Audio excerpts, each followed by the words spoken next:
You are listening to the Horse Radio Network, part of the Equine Network family.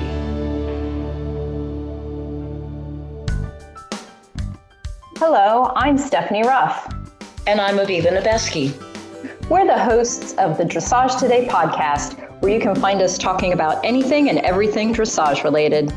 Our conversations span the world of dressage, from leading riders to local level dressage heroes. We're talking training advice, showing tips, and sharing stories to inspire your own dressage journey. So tune in, then tack up. Welcome to the Dressage Today podcast, sponsored by US Rider. If you have any questions about equine insurance, then you definitely want to listen to today's interview with Heidi Wardle and Samantha Silver, because they will answer all the questions that you have. And even questions you don't have. Exactly. Yes, that's very true. But before we get to that, we wanted to share some of the great things that Aviva is doing for Dressage Today on Demand. Not only is she the co-host of this podcast, recently we recorded audio of Aviva reading the movements and directives of all of the intro through fourth level tests. And how easy was that, Aviva? Fortunately, I drank a lot of coffee before we did it, but it was still a little bit tongue-tying. I think we did well, though. I think we only had to re-record one. I think you did great. Yeah. Well, thank you. Yeah. So hopefully the timing is good for people. Right. I know back in the day there was we didn't have apps back then, but you could buy a recording of somebody reading the test, which was really helpful when you were practicing and were starting to learn your tests. And hopefully this timing is pretty good for people as well. We based it on the levels videos. So they're all in the big ring. But it's a really cool way of remembering what's important for each movement, not just, riding from movement to movement, but remembering what is important about the movements and also remembering where the scores go. Because I think a lot of people learn patterns, and the patterns are important, but where the scores go can change your strategy in the ring. If you don't have a great lengthening, but you have a lengthening score and a transition score, then sometimes that transition score can be higher than the lengthening score if you show something a little bit more dramatic. So hopefully people will benefit from it. Yeah, definitely. And you made a really good point that these are all in the big ring, including the intro tests. So if you're riding an intro test in a 20 by 40 meter arena, you're going to get off because these were all done in the 20 by 60. So that is actually a really good point. I'm glad you said that. Mm-hmm. But members, if you're a member of Dressage Today on Demand, you can go to the 2023 on the level tests and pick the video of the test that you're riding or you're practicing. And then if you scroll all the way down, you'll see a WAV file that's an audio file that you can download, and you can listen to it anytime. If you're listening to it while you're riding, please be aware of your surroundings. Don't turn the volume all the way up so that you are completely clueless to what else is going on around you. Good point. Yes. Yep. That's kind of common sense, but Yep, I get it. Yep. Maybe only put one earbud in. Maybe only put one earbud in. That is correct. But yeah, hopefully they are helpful. And, and so you did that for us. And you are also going to be doing something else for Dressage Today on Demand. Yep. Just within the last couple of weeks, we have started a private Facebook group that is available only to subscribers. And why don't you tell us what is going to be coming that you're going to be doing? Well, I'm pretty excited. Sorry. You're exciting too. I am exciting too. Yeah. Okay. I'm drinking more coffee. Okay.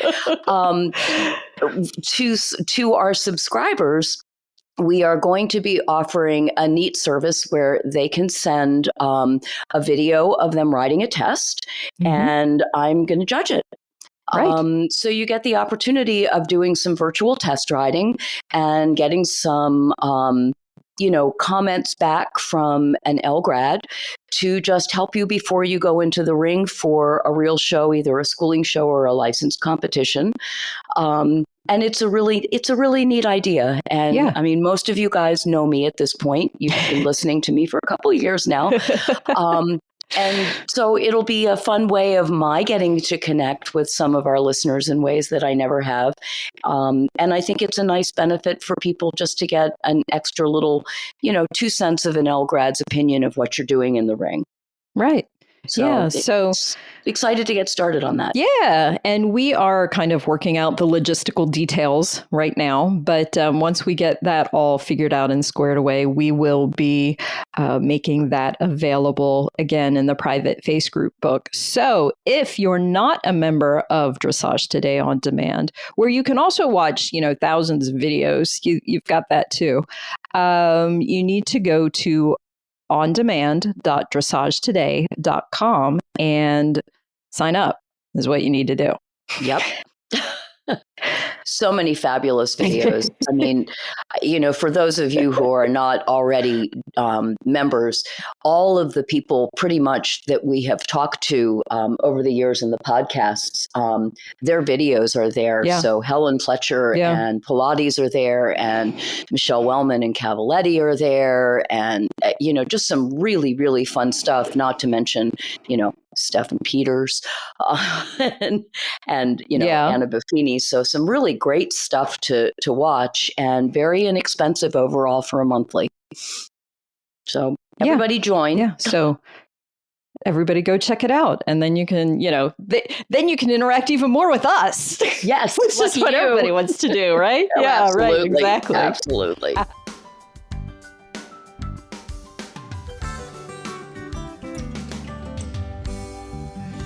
Today's Ask the L question comes from Sally.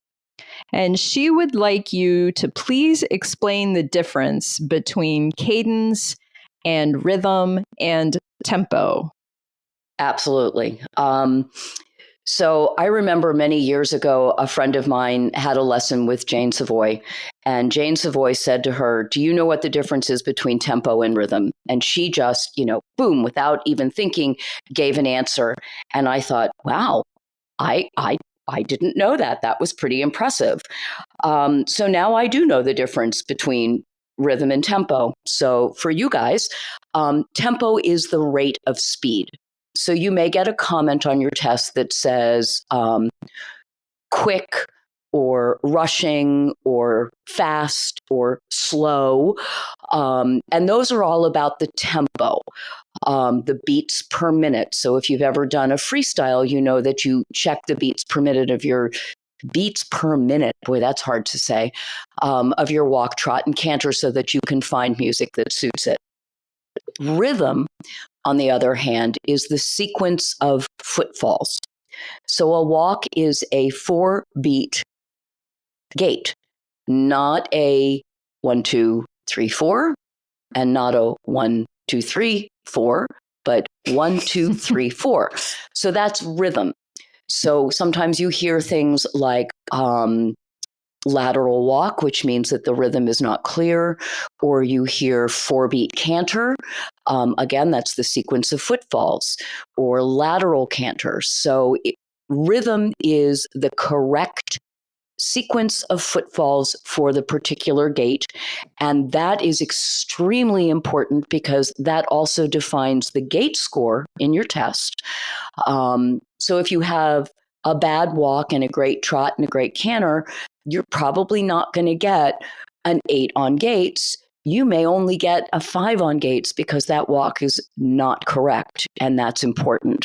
That gait score is also going to impact every single movement in your test. So if you're doing a free walk and you do a beautiful, lovely stretch and you've got overtrack and your horse is swinging and you have irregular footfalls, that's not going to be a 7 or an 8. So that's tempo, that's rhythm. Cadence is something completely different. Cadence is something that we don't talk about until second level. I pulled it up just because I wanted to see how USDF defined it. And I want to read the definition. It's the marked accentuation of the rhythm and beat that is a result of a steady and suitable tempo harmonizing with a springy impulsion. So if you take that apart piece by piece, it makes sense. But if you just sort of listen to it, it's really hard to understand. Yeah. The way that I look at cadence is I think about suspension. I think about float. I think about that wow factor. You know, when you see a horse in the ring and they go to do their medium or their extended trot and they seem to float across the ground, and it never even occurs to you to think about whether or not they're over tracking because there's just so much expression. That's cadence. So cadence comes from collection, cadence comes from power, and cadence really isn't something that we talk about until second level because that's when we start collection. There are exceptional horses that we see beautiful cadenced work at intro or training or first level, but we don't really expect to see it until the beginnings of second level. So hopefully that was clearer than mud and explains the difference. You know, again, if you look at the test and you look at the gates score at the end where the collectives are, you will see that the gait is defined by rhythm and relaxation. So rhythm, again, is the correct sequence of footfalls. Relaxation in some ways is the tempo. You know, if you're rushing, you're not relaxed. If you're sluggish, you're too relaxed. So if you think about those two things in conjunction and then put them into your gait score, I think it answers the questions for you. So hopefully, Sally, that was a good answer and makes sense to everybody out there. And if it doesn't, please feel free to let us know, and I will try to make it make even more sense for you. No, I think you did a good job there. I think that explains it. Cadence is the one that's a little more, I guess, nebulous. You know, it's a little more. It's not as, it's a little more out there. Yeah. And as I said, I mean, if you go to USDF and you ask for the definition and you pull it up and you sit there and you really read it, you know, again and again and again, it does start to make sense. Right. But just hearing me say it, I don't think it's going to make a lot of sense. So if you just think of it, to me, I think of it sort of as the wow factor. Right. Yeah, exactly. Yes. Yeah. Yeah. You know it when you see it. You do. It's yes, you do. Well, very good. Thank you for that answer. And if anybody else has any questions about showing or judging, please reach out to us on social media. And when we return, we will have our conversation with Heidi Wardle and Samantha Silver.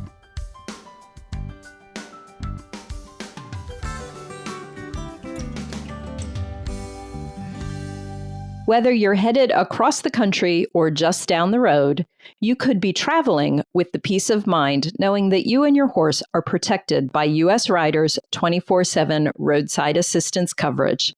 From lockouts and jump starts to towing and stabling, veterinarian and farrier referrals, U.S. Rider ensures a breakdown won't leave you stranded. Join today and save 15% with the code USRDT at usrider.org. Heidi Wardle grew up in Castle Rock, Colorado, and relocated to Northern Virginia after school to become a working student for Olympic eventing rider Phyllis Dawson. After spending the first part of her adult life riding and training horses professionally, Heidi turned to the normalcy of a job behind a desk, but never wanted to give up that daily passion of working with horses. In 2017, she stumbled into a career in equine insurance and finds it just as rewarding as trotting down the centerline or jumping a cross-country fence. When not busy explaining the ins and outs of major medical coverage, Heidi is training and competing her off-track Thoroughbreds Cold Spice and Generalist in the sport of 3-day eventing. Samantha Silver has called Richmond, Virginia home her entire life. She is a lifelong horsewoman who has been doing equine insurance claims for over 15 years. She tried her hand at eventing before settling into dressage and earning her USDF bronze medal on an off-track thoroughbred that she trained herself. Samantha feels that her varied personal experiences with horse injuries and death makes her a better, more empathetic claims handler. So I am so happy today to welcome two ladies to the podcast. Today we have Samantha Silver and Heidi Wardle. And welcome, ladies, to the Dressage Today podcast. Thank you. And I want to start with just having you each explain a little bit about what you do in the insurance industry. Heidi, let's start with you. You are in underwriting, correct?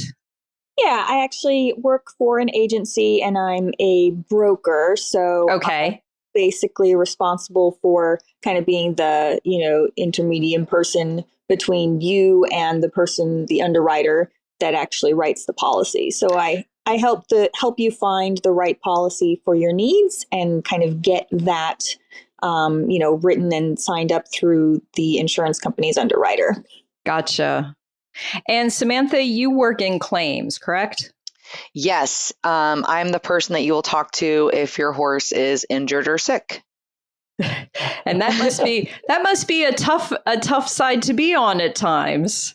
It definitely can be. I've been doing it for a long time now, and I have a lot of firsthand experience with horse injuries and illnesses and stuff. Yeah. So I think that definitely helps. I've literally been in a lot of these positions. Right. No, I'm sure that does make a difference. Oh, yeah. Heidi, we'll start with you. Why should someone insure their horse?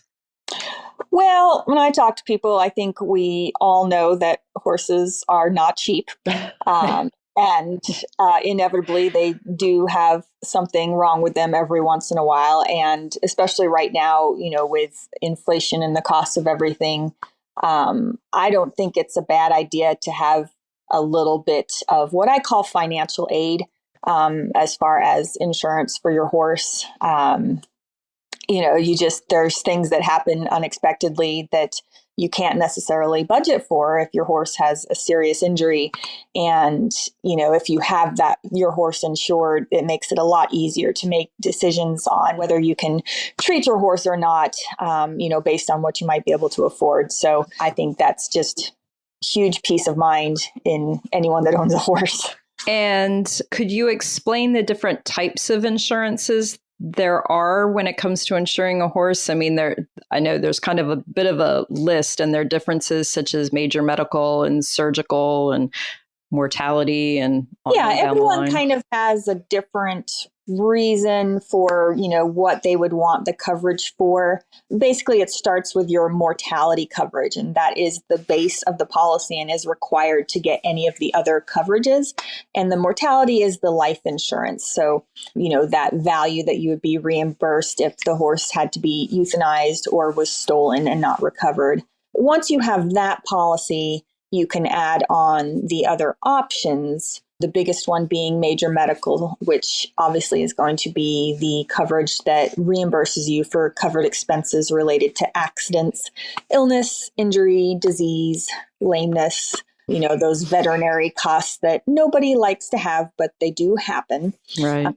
They don't cover any of your routine costs. It's not, like a maintenance plan. So it's not going to cover your vaccines or your teeth floats, the farm calls, just things that are just kind of regular expected costs of horse ownership. So that's not covered in the major medical. But diagnostics are, right?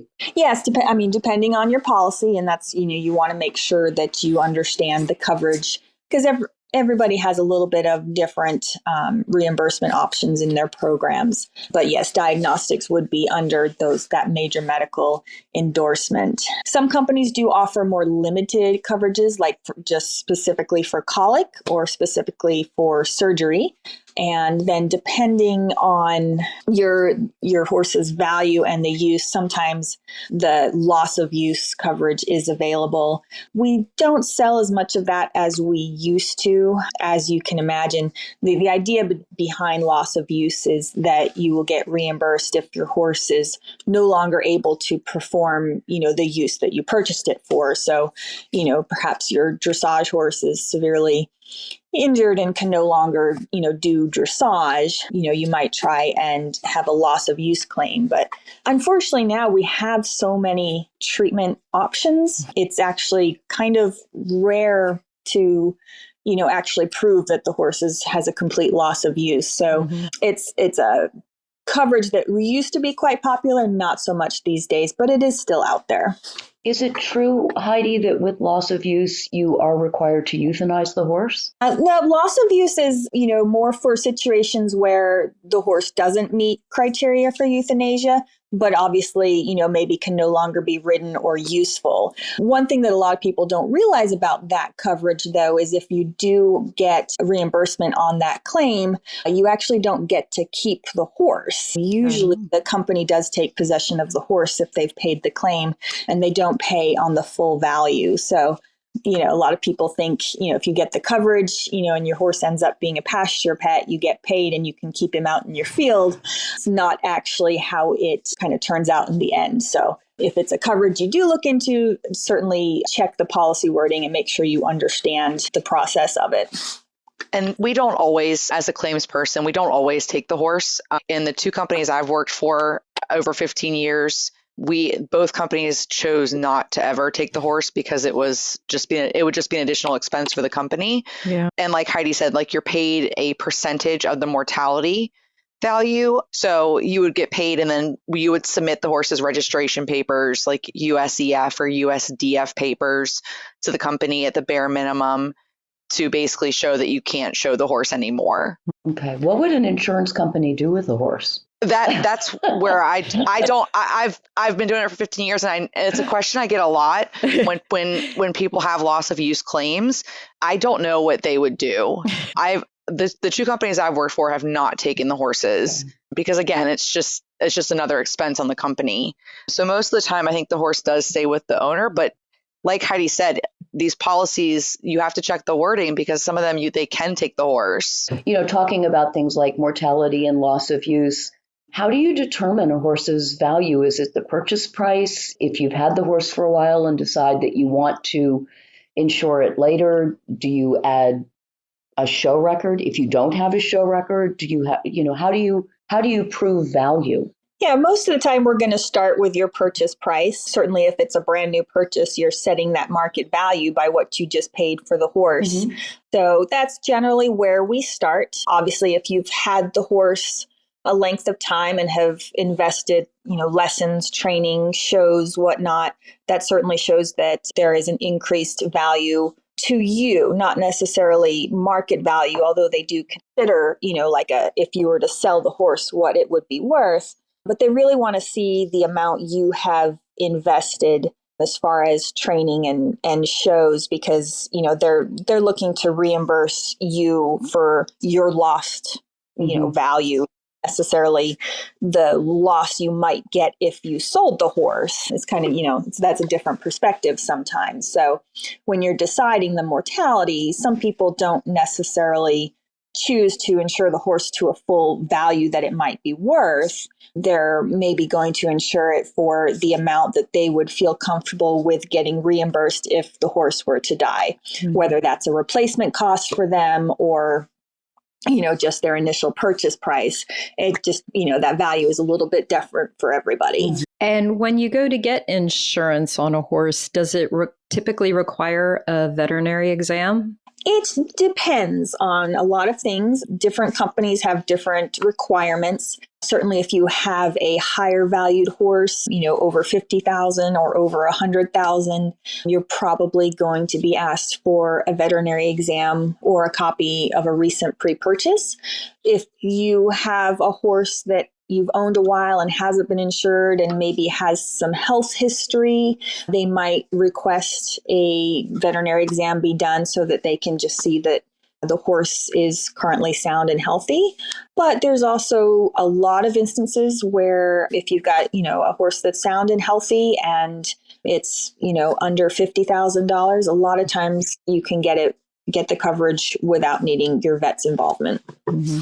How about pre-existing conditions? How are those handled? And if you have one, is it something that can be removed in time? I think that goes to Sam. Yeah, I'll take this one. Generally speaking, pre-existing conditions are not covered.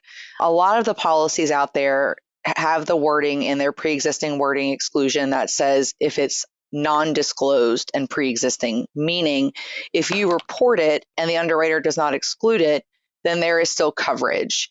All of the policies that you will get today require basically immediate reporting of any abnormal condition or as soon as possible. We always strongly encourage the clients to call the vet and then call us afterwards. Get the vet out there first and then give us a call as soon as you can. But as far as pre-existing conditions and coverage, you would have to have reported it to the company in order for there to be coverage. That kind of gets us into what the company could do if they don't want to cover it, which would be place an exclusion. And exclusions are typically placed for conditions that have a high likelihood of recurring or conditions that are ongoing at your renewal or at the inception of your policy. So I tell my clients that if they get an exclusion on their policy, to ask their agent or their underwriter to find out when they will review the exclusion for removal, because they can always review it for removal, and whether or not they actually remove it is a different story, but you can always ask them to take a look at it. I always tell people it's always worth having a conversation, but a lot of times they'll look at it 6 months after the horse is back in full work or at the next renewal. It really depends on what the problem is. It's all very specific as to what the problem is. Okay, I'm thinking in terms of like pre-existing conditions. Some pre-existing conditions we don't know, like kissing spine. You buy a horse and it's 5 and everything looks great on the pre-purchase, and a year later it's having issues and you go do all the diagnostics and it's kissing spine. Is that considered a pre-existing condition, or is that No, new? Not unless you knew. Okay. No, I'm sorry, Aviva. It's only considered pre-existing if you are aware of it, or if it was, found on a pre-purchase or treated in the past, something like that. If you've been injecting the horse's back for a year and a half and then decide to do x-rays and find that it's kissing spine, that fact that you injected the horse's back could potentially affect coverage because you theoretically knew there was something going on. You just didn't know what it was. So that's where it kind of gets tricky. Okay. And a lot of times we rely on the veterinarians for when they consider the onset of a condition, because they're the ones that are there in person looking at the horse. That kind of ties into my next question, which is, if you do have insurance and you're working with a vet, I've had insurance for a very long time and I've had a lot of different policies. And, in some cases, the insurance company has dictated to me what they want my vet to do. In other cases, my vet has, run the show. How does that work? If you're working on a claim, would you, Sam, for instance, if I submit a claim for injections in a back, would you then turn around and say, we think that you need to do x-rays? So that's a great question. Generally speaking, we, again, rely on what the vet recommends. Okay. I'm not a vet. And so if the vet says we recommend this, this, and this, the best thing I can do is advise you of the coverage that you have, and you can make an educated decision on how you want to treat based on that. In terms of life-threatening conditions, the policies do typically have a clause in there that the insurance company can take control of the situation and get your horse treated if you're unwilling to do so. That is in the event that the horse maybe needs a surgery that's not considered heroic, but it would be life-saving. And, you maybe don't want to do it because of finances or whatever the reason may be. The insurance company has the right to get your horse treated on your behalf. How quickly do we need to notify you about something that's going on? So most of the policies have a time limit in there as far as when you need to notify. The policies that I've worked with and seen, generally speaking, have a limitation on hospitalization charges if the company has not been notified. So if the horse is going to be hospitalized, I would highly recommend that you call your insurance company immediately. Any hospitalization, surgery, mortality issue, you would want to call the company immediately. Mm-hmm. If it's something that is been kind of going on, maybe like a lameness that you're not really sure what's happening, and it's been going on for a week or two, and you're going to have the vet out, just give us a call, during business hours at your convenience. It's the sooner you call, the more coverage you are likely to have. If you delay and you have a lot of vet expenses and you delay too long, you might not get all of those reimbursed due to time limits on the policy. Okay. Is there a maximum age, Heidi, for how old a horse can be and still be insured? There is. Years and years ago, it used to be much lower, but I remember back in the day when it was like 13. The insurance companies have realized that horses are going, strong a lot longer these days. So right now, typically you can find coverage depending on the company. I don't have any companies that will insure past 20 years old. Some companies will stop offering major medical somewhere around 16 or 18. There are a couple that continue offering the major medical through age 20. As they get older, the rate does get higher. It gets a little bit more expensive. So a lot of people find as the horse gets older, they actually just don't continue the coverage anyway. But it certainly is an option. After age 21, they don't offer a full policy, but we do offer a named perils policy, really for horses of any age. It's an inexpensive policy, but it basically covers if your horse were to die from specific things, such as, like a strike by lightning, attack by wild dogs, or if it was killed in like a trailering accident, which is something some people, have a concern for. And so that a lot of people don't realize that policy is an option for some of the older horses. We don't sell a lot of it, but, some people do like that ongoing coverage there for just specific random things that could happen. I tell you, living in Florida, living in Florida, the strike by lightning is not an uncommon occurrence, unfortunately. It happens. It happens more often than we would like to think about, really. That's scary. It is. And the trailering one is the trailering aspect of that. A lot of people have 18 to 20-year-olds that are still trailering and showing. Sure. And if your horse gets in a trailer accident, which happens, we've all seen those horror stories, you would have coverage. Yeah. Yeah. Oh, working in insurance is just so scary because you hear all of the stuff that can happen, and horses just do stuff, don't they? Oh my gosh, you have no idea. The stories I could tell you, I could go on for days. I bet. But Heidi, could you talk, you mentioned that the age differences, but could you talk about, are there different rates for different breeds? Or I know there are different rates for different disciplines. Could you talk a little bit about that? Yeah, there's definitely, every person's policy is kind of written for their specific horse. So, I see a lot of people that will ask their friends and be like, oh, how much do you pay for your insurance? Like, surely I can get the same thing. And that's not necessarily the case because you're going to have a different horse with a different breed doing a different job. Yeah.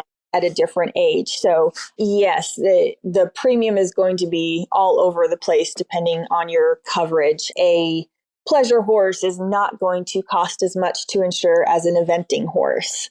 A dressage horse is usually a little less than a show jumping horse.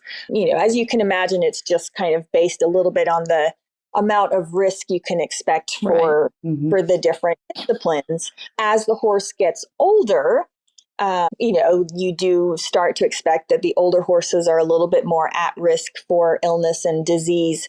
So generally around age 15, you start to see the rate creep up a little bit every year, just entirely based on the horse's age. And the closer you get to that maximum 20-year-old, kind of the more extreme of an increase you get. So yes, and also I will say that the younger horses, the babies, the foals under 2 years old are also going to be more expensive to insure than, your 8-10-year-old mature horse. Because as you can imagine, the babies tend to get into a little bit trouble. Yeah, I was going to ask, we were talking about maximum age, but is there a minimum age? Because yes, babies do get into lots of trouble. Yeah, we can typically offer mortality coverage at 24 hours old. Wow. Through 30 days. And different companies have different ages as far as when they would start offering major medical. Some will offer the major medical at 31 days. Others will want you to wait till 60 or 90. Just, again, if you're in that situation, shop around right. and, find a policy that might get you the coverage you need, because there are different ones out there. So, but 24 hours old, usually you've got the vet out to check the baby. So, you're getting a vet exam that is required usually for foals, and you can usually get that coverage started. Cool. They actually offer prospective foal insurance. So if you're breeding and you have a valuable embryo, you can insure that. And if the mare slips the foal or if it's aborted, then you could get paid for your breeding efforts. Oh, wow. I'm seeing that a lot more now that a lot of people are using recip mares. Sure. Yes, because a lot of the recip mares, they'll require an insurance policy. Yeah, and they're investing quite a bit more in their breeding rather than just the stud fee. They're, have a little bit more tied up in the, Absolutely. Actually, that brings up another question that I have, which is, the technology and the changes and the improvements in medical care. Back in the day when I was insuring active competition horses, there were a lot of things that were considered experimental or new treatments that weren't covered. How are they handling those kinds of things now, like, PRP and IRAP and all of those kinds of, and things that I've never even heard of that they're doing now, stem cell? So most of the policies that I've seen have some sort of sublimit for regenerative therapeutics, which would be stem cell, PRP, IRAP. They also will typically have a sublimit for shockwave. And then most of the policies have an exclusion for experimental things. And that's basically things that haven't really been tested or approved in the US is how we consider it. Okay. New medications and new drugs are coming out all the time. So we kind of have to just stay on top of it and just take each medication as it comes. Mm-hmm. Like Noltrex is a new one, fairly new in the past few years that we've had to evaluate coverage for.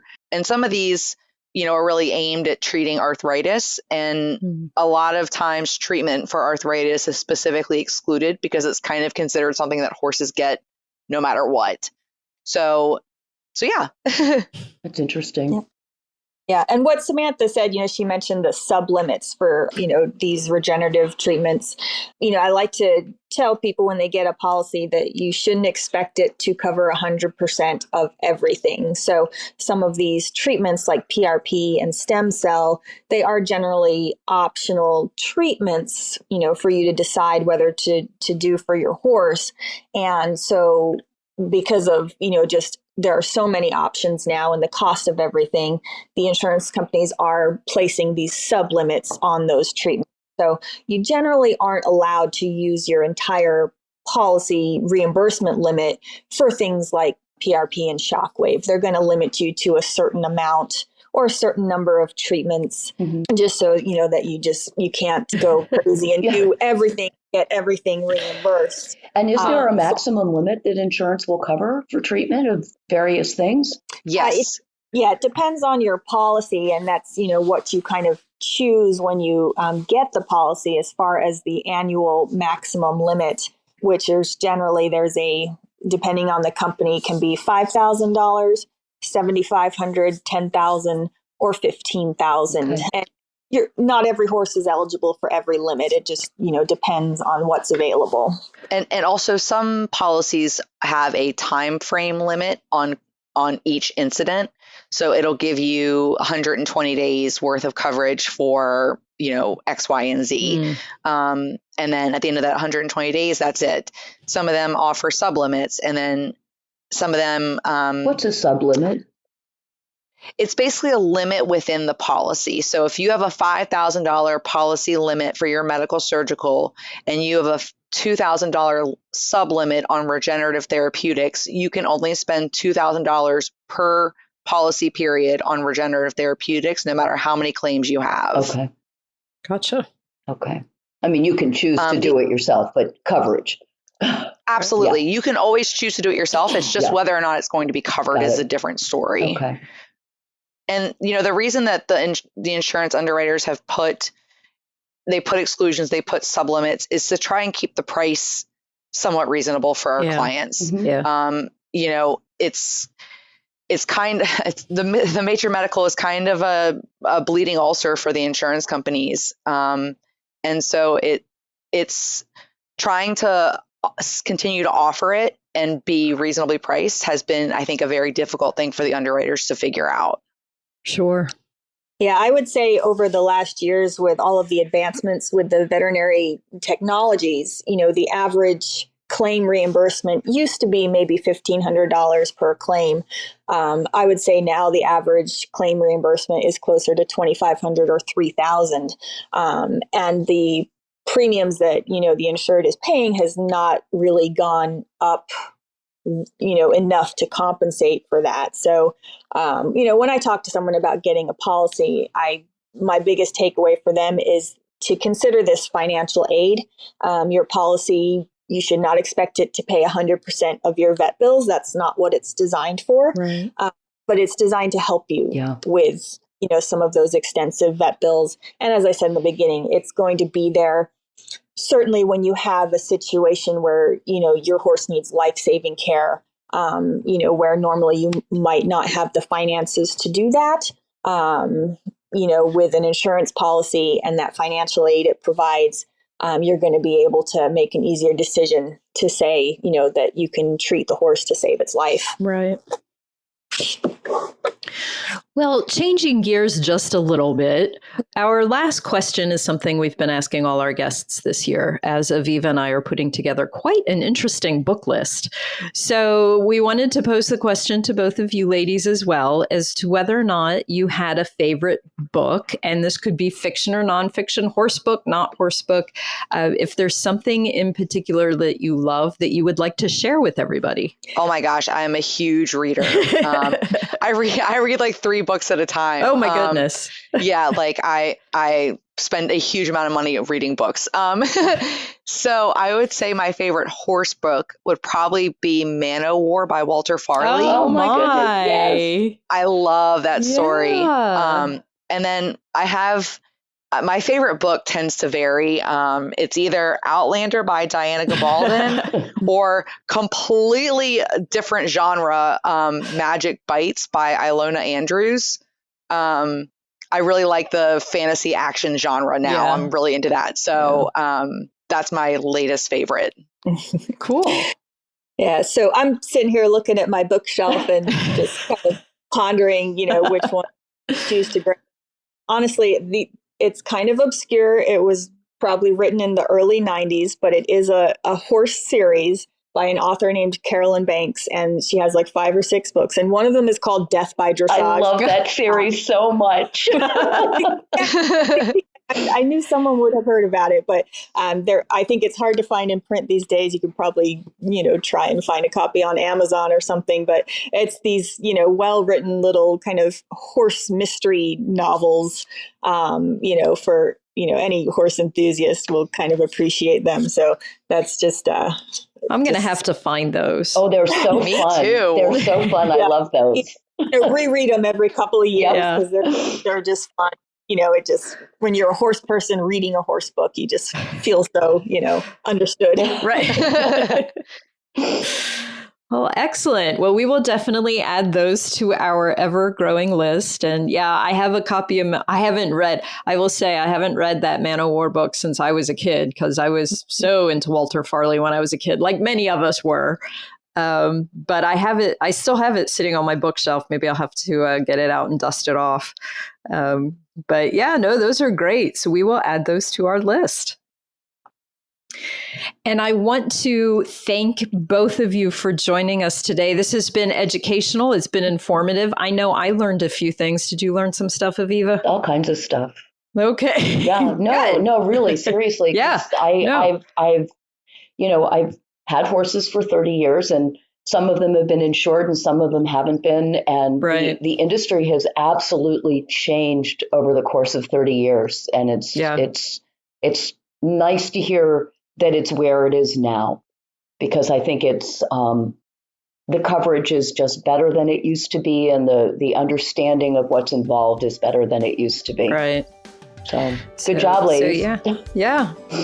Happy to be here. Thank you for having us. Thank you. Thanks for listening to the Dressage Today podcast.